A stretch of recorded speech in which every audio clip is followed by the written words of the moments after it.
Welcome to Caritas Querens, the channel for those who, in love, are seeking a richer relationship with the God who is love, who is relentlessly seeking the whole human race.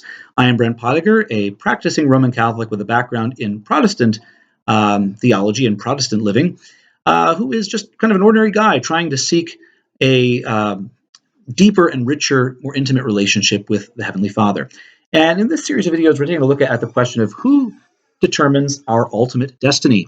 In the first video was an introduction, just looking at what this question entails, why it's important, and how we're going to go about addressing it, looking at it from the perspective of common sense, pulling in a little bit of history, a little bit of theology, a little bit of Bible, a little bit of spiritual life and moral life, and but just seeing how this affects an ordinary person who's trying to live the Christian life and trying to really have a good, intimate relationship with God. Second video, we took a look at the first predominant view on this, which is the Thomist view, which is similar to the Protestant Calvinist view of predestination. Although, as I said, I think the Calvinist view could be considered a little more extreme, but really, in a sense, just kind of takes the principles of the Thomist view to their logical consequence.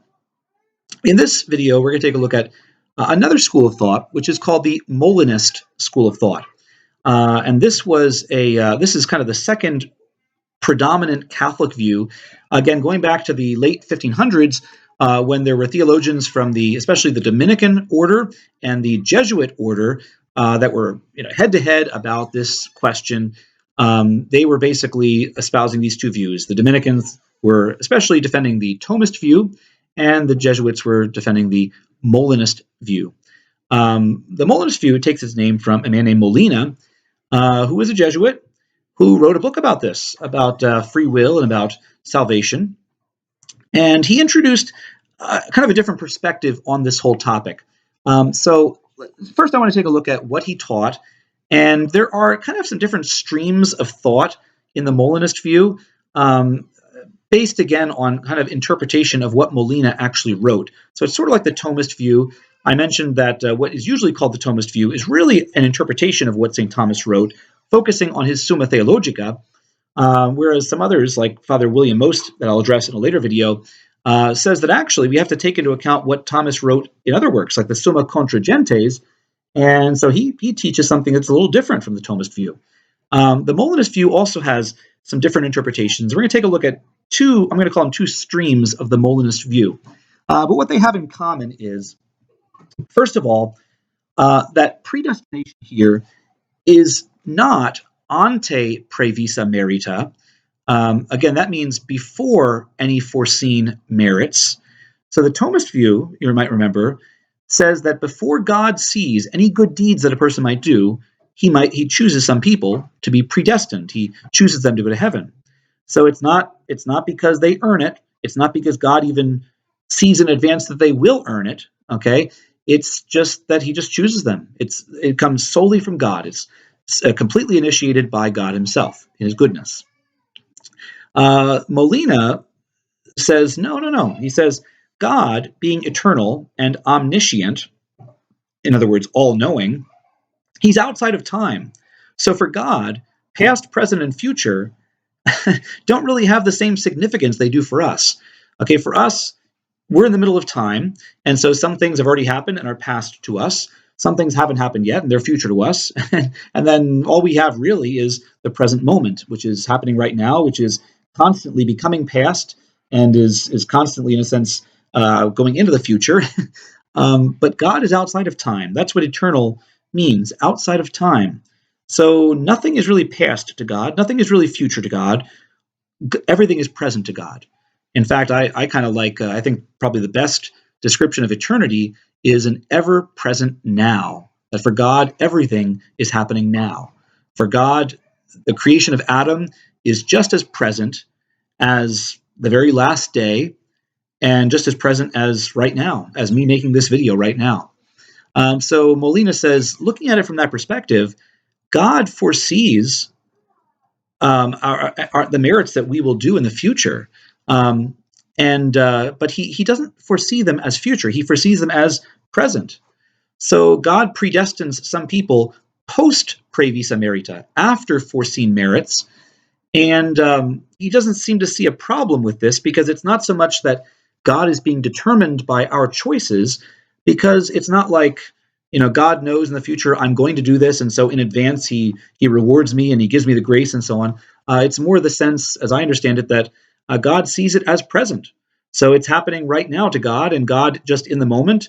God always loves good and hates evil, and therefore he sees the good that we will do as happening right now, as present, and therefore he loves it right now, and therefore predestines it. Predestines those who perform those good deeds.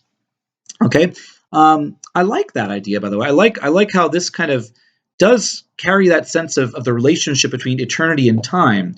So the Thomist view has a very sublime view of eternity, seeing God as outside of time, as totally unaffected, as pure act, totally undetermined by his creatures and by the temporal or time-based actions that we do and choices we make. But Molina really tries, I think, gets a good sense of the interrelationship between eternity and time, and how the things we do in time, how they are perceived eternally by God. I think that's kind of interesting, and it really makes me think about that. And so what God does is he decrees eternal happiness. In other words, he predestines to heaven those whom he foresees will merit. So he sees that before he ever creates certain people, before he creates anybody, he sees that person A will do the right thing, will make the right choices, but he sees it as happening right now. And so right now he loves those actions and he predestines that person. He chooses eternal happiness for them. Okay, he rewards them right now in a sense, eternally, because what is going to happen in the future is happening right now for him. Okay, if that makes sense. Um, Okay, so now what does that look like when we get down to the nitty gritty? Well, again, here's where there's kind of different streams or schools of thought within Molinism. So the first is this idea that God grants to people what they call prevenient grace. Prevenient grace means literally grace that comes before. So in other words, before a person can do anything good, God gives them this grace. It comes to them before they make any good choices. And in a sense, it kind of activates their will. So without grace, man can do nothing good. Okay, so God is still the author of all good. But he gives them this grace that kind of activates their will and enables them then to cooperate with him, to cooperate with his grace, to perform good works and merit salvation. I almost think of it. You almost think of it as like getting power into a device. Like turning on a computer. If it has no battery power, it's not plugged in or anything like that. It really can't do anything. It really can't do any good thing, any good work. I can't record this video. I can't type anything up. I can't whatever. I can't do anything on it. But once I plug in that power source, all of a sudden now it activates the computer, and now I can do all kinds of things with that power, cooperating with that electricity or whatever power is activating it. And so that's kind of what prevenient grace is doing. It's activating our will, our freedom to be able to cooperate with God and do the good deeds and good works that he wants us to do. So one way of looking at this is saying that, in a sense, once God gives us this prevenient grace and activates our will, then our will can consent to God's grace, and that consent essentially makes sufficient grace efficacious. So in other words, there's not like this distinction between sufficient grace and efficacious grace. Efficacious grace is the grace in the Thomist idea that God gives to those who he has predetermined or predestined to go to heaven, which infallibly moves them to do what they need to do to get to heaven. Okay, so it basically is like irresistible. It without forcing them, without compelling them, without overriding their freedom, it makes it definite that they're going to do what they need to do to get to heaven. Sufficient grace is sufficient; it's enough, but because they will not accept it, because it's not efficacious, because it's not infallibly moving them, they will ultimately reject it and not do what they need to and not get to heaven. But in the Molinist understanding, because God gives them prevenient grace, the will is activated, it's possible to cooperate, and if it consents, that sufficient grace that God gives, in a sense, becomes efficacious. Okay, or you could think of it this way: if I plug in my computer, okay, it's now got the power, right? But I might not turn it on, and if I don't turn it on, I still can't do anything with it. It's still effectively dead. The power source is there. but the computer is not alive. It's not doing. It can't do anything that it's meant to do. If I turn it on, which is kind of like consenting to accept the grace, then all of a sudden the computer lights up, it goes on, and I can do all kinds of things with it. So that sufficient grace, that power that is now available to the computer, becomes efficacious and active, and enables me to actually do what I need to do on the computer. Okay. Um, okay. So who gets this prevenient grace? That's a question that comes up here. Does God give prevenient grace to everyone? Does he plug in a power source to everyone's will, um, or not? Or does he choose some? Well, here's where it gets a little bit troubling and unnerving, right? I've pondered this, I've meditated on this, and I thought, well, okay, so there's two choices. Either God gives prevenient grace only to some people, or God gives prevenient grace to all people. Okay, so let's take the first possibility. If God gives prevenient grace only to some people, okay, he just chooses certain individuals to give this prevenient grace that activates their will, well, then this is really the same problem as the Thomist school of thought, where God chooses certain people and gives them efficacious grace. Because basically, those who don't get prevenient grace, their wills remain unactivated. Okay, it's like a computer in a sense that is not plugged in, right? Has no power. And so then what happens? Well, then they can't merit, they can't get to heaven, they can't do what they need to, they can't cooperate with God's grace. So I think you really face the same issues that you would in the Thomist school. Um, what if God gives prevenient grace to all people, to all men? Okay, well, then the question that comes to my mind is, then ultimately, what distinguishes those who choose the right way, who consent to it, from those who don't? So if imagine two different computers being plugged in, right? Well, what distinguishes the one where I hit the power button, turn on, from the one that I don't? Why do I choose to power up the one and not power up the other? Why do I choose to hit the on button on the one and not hit the on button on the other? Why do I consent? Why does one person consent to this grace that is offered him, and another person doesn't consent? I, I don't know. That's a big question. Um, and there's different ways we can look at this, and we'll take a look at this later in a later video. When we look at the libertarian model of free will and what that looks like in working out salvation. But ultimately, it comes down to that question of what distinguishes those who cooperate or consent to God's prevenient grace and those who don't. Is it something that God gives them? If so, again, we're back at the Thomist view and the issue there, which is, well, if God doesn't give a certain person what they need to consent to prevenient grace, then how is it really their fault? How is God not ultimately responsible for their dilemma, for their inability to consent to his grace, right? to hit the power button. If not, if the power lies in their own free will, well, again, that's something we got to look at later. So we'll come back to this later and take a look at different views of free will and how that affects it. Another stream of thought in Molinism, though, is sometimes called congruism. And so here's what distinguishes this, or here's some of the different ideas that come up in this kind of brand of Molinism. The first is this view of what is called scientia media, which means literally middle knowledge. Okay, so what does this mean? So Molina seems to have taught this, and he says that, well, when we talk about God knowing all things, God being omniscient, there's some different ways we can understand that, right? How God knows things in general.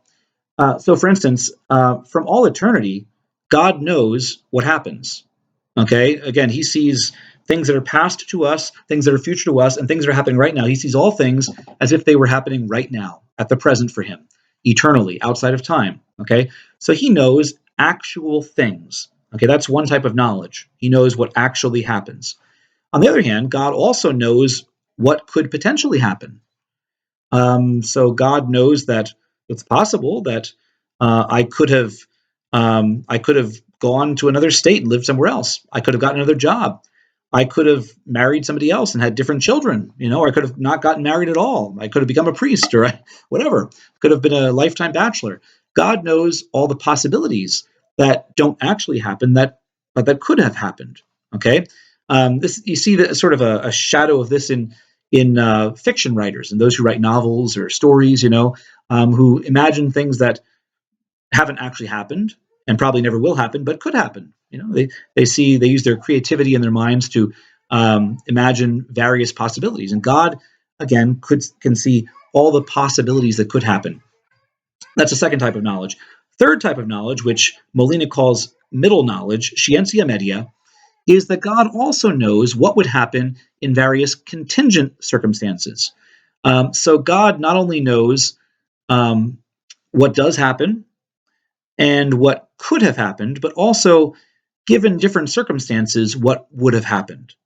And this is kind of, if you think about it, it's kind of like in the middle of those other two possibilities between what actually happens and what is merely possible, what could happen. If you alter the circumstances and what actually happened, how would it change? What would have been different? Okay, that's scientia media. So this brand of Molinism says that using this middle knowledge, God sees in various circumstances what I would do, what every person would do, what choices they would make, whether they would ultimately make the right choices or the wrong choices. And so then, post praevisa merita, after foreseen merits, God can reward or punish them, okay, save them or damn them. But ultimately, what God does here, or the way he does that, is by taking a look at the various circumstances. So he says that in certain circumstances, person A would do the right thing and would get to heaven. In other circumstances, this same person would do the wrong things and would go to hell. So God grants what is called congruous grace to certain individuals who he foreknows. He knows in advance that they would consent, they would do the things under these certain circumstances. So, there's a lot of talk nowadays about like parallel universes and things like that. And I think that kind of fits in here. It's kind of this idea that in God's mind, there are all these infinite possibilities in parallel universes. And so God kind of chooses which parallel universe he's going to actually establish. And so in this particular parallel universe, God knows that this person would consent to his grace, would do the right things. And so he gives them this congruous grace that is congruous, which means it kind of goes along with it, fits the circumstances. Okay, and other people that in this particular set of circumstances, in this particular parallel universe, in a sense, other people who would not consent to his grace, would not do the right things, he doesn't give them this congruous grace. Okay? It's interesting, isn't it? I think it's an interesting theory, and I think it really, again, it kind of foresees some of the modern scientific theories that are out there about parallel universes and possibilities and so on. And it really makes me think. But again, when we get down to the nitty-gritty and the basic principles here, it seems to me that very, very similar to Thomism, to the Thomist school of thought, because ultimately, in a sense, God is still indirectly determining who gets to heaven and who is damned. Again, no problem with God determining who gets to heaven. I mean, obviously, we give glory to God. He freely gives us this gift of eternal life. Hallelujah, right?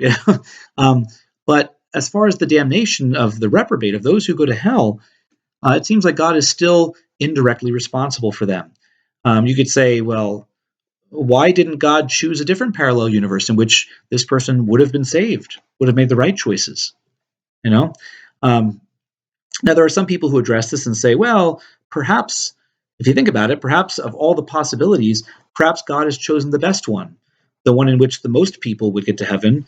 But in order to choose that best one, he had to reject all the other possibilities. And so maybe in this one, the highest number, the maximum number of people get to heaven and are saved, but still not everyone. Still, some people are damned. And so it's the price that God has to pay to establish this particular parallel universe, this particular set of circumstances. Okay, and if we say, well, that's not fair, well, it would have been worse if God chose a different one in which more people would have been damned. Okay, well, we'll take a look at that later as well. That idea later. I think that there is probably some truth in that idea that maybe the way things turn out in life is things are so interrelated that that really it does put some limitations on God. Not to say that God is not all powerful, But it's sort of like the limitations when we say that God could not create a triangle with four sides. It's the very idea of a triangle with four sides is self-contradictory. It doesn't make any sense. It's illogical. All right, it's completely absurd. God could not lie, not because that limits his power, but because lying itself would limit his power. Because God is so perfect, he is perfectly truthful, that to lie would be a flaw in who he is.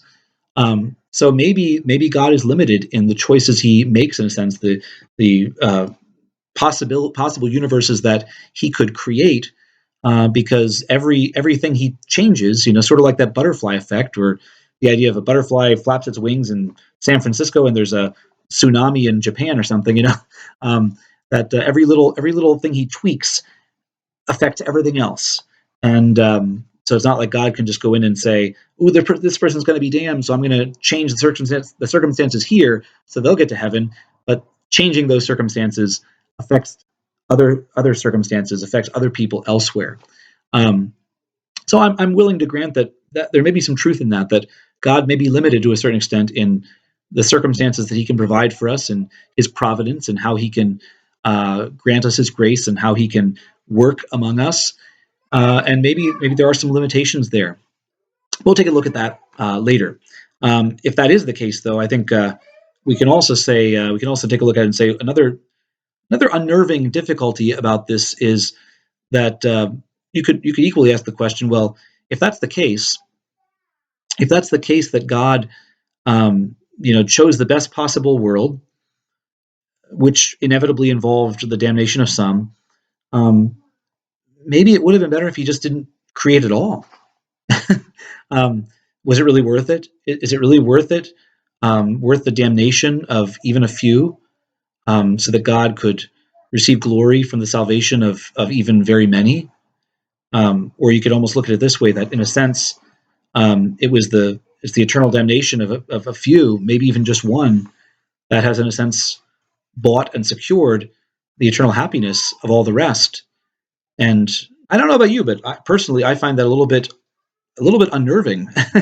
And I think there's a big part of me that if I were in heaven, knowing that I'm only there because somebody else had to be damned, I don't know. I don't know if I'd be perfectly happy about that. I don't know that wouldn't detract from my happiness, at least to a certain degree. Um, so these are some of the difficulties with this view. Another thing that comes up is free will. This is, I mentioned earlier, I was going to take a look at free will. I wonder, is this really an accurate portrayal or an accurate representation of what free will is? Um, is it really true that under a certain set of circumstances, a person would always make the same choice? Is that what free will is? Um, well, there's two possibilities: either it is or it isn't, right? If it is, if in any particular set of circumstances, a person would always make the same choice, okay, then that means that person is ultimately being determined by something outside of themselves. They're being determined by their circumstances, okay? And therefore, the person is not really fully responsible for their own damnation. Even if they freely made the choice, it was God who knew in advance that in this set of circumstances they would make that choice, and it's God who chose that set of circumstances. So ultimately, God, in a sense, is responsible indirectly for their damnation. Again, going back to that difficulty in the Thomist school of thought. um, so that's a little bit troubling, isn't it? Um, that and how does God really, truly, sincerely will the salvation of all if He knows that really he has to damn some in order to save others? Um, if free will is different, though, we could say, well, maybe in a particular set of circumstances, a certain set of contingents, a person would not always make the same choice. Well, first of all, that seems to just totally ruin this whole idea of congruism, of congruous grace, of God choosing a certain set of circumstances, a certain one possibility out of all possible worlds, because how would he know then for sure that this person would actually choose this if the person might not always choose the same choice in the same set of circumstances, right? Um, but also, then it seems like the free will is ultimately merely random.